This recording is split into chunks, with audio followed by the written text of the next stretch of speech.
Hi guys, welcome to my channel. ఇవాళ మమ్మీని పరోటా చేయమని చెప్పానమాట.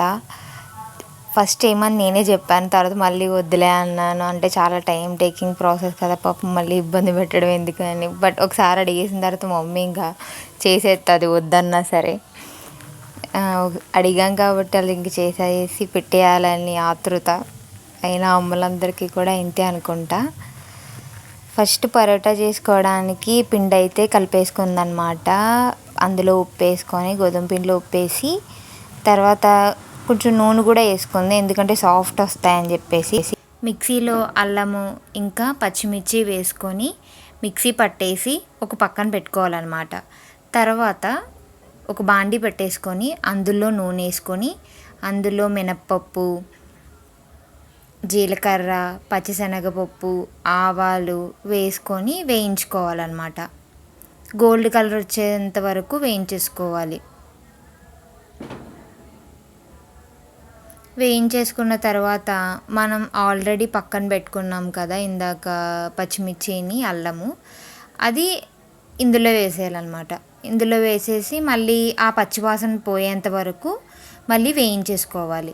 వేయించుకున్న తర్వాత మనం ముందరే ఆలూని ఉడకబెట్టి ఉంచుకోవాలి, అవి ఇందులో వేసేసుకోవాలి. దాని తర్వాత కొంచెం పసుపు, ఉప్పు వేసుకొని వాటిని స్మాష్ చేసేయాలి. ఆల్రెడీ ఉడికిపోయినాయి కదా, అందుకు వెంటనే స్మాష్ అయిపోతాయి.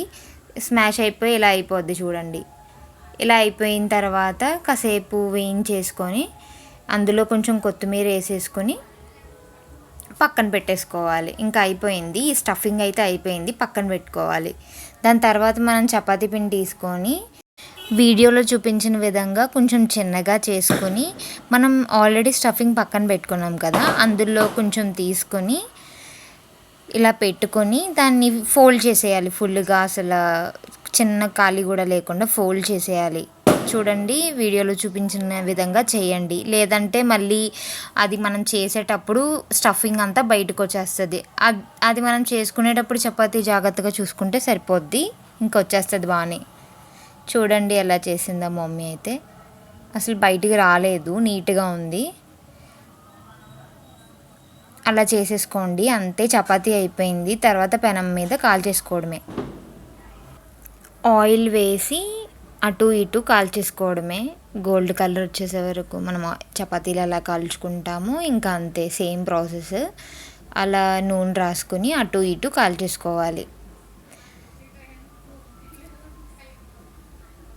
అంతే. ఇంకా మిగతావి కూడా మనం అలాగే చేసేసుకొని మనం ఎన్ని కావాలితే అన్నీ అలా కాల్చేసుకొని పక్కన పెట్టేసుకోవడమే, అంతే. అయిపోయిందండి పరోటా.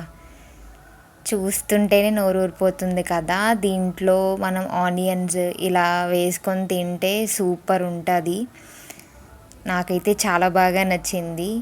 పాపం మమ్మీ కష్టపడి చాలా బాగా చేసింది. నచ్చితే లైక్ చేసి సబ్స్క్రైబ్ చేయండి. బాయ్.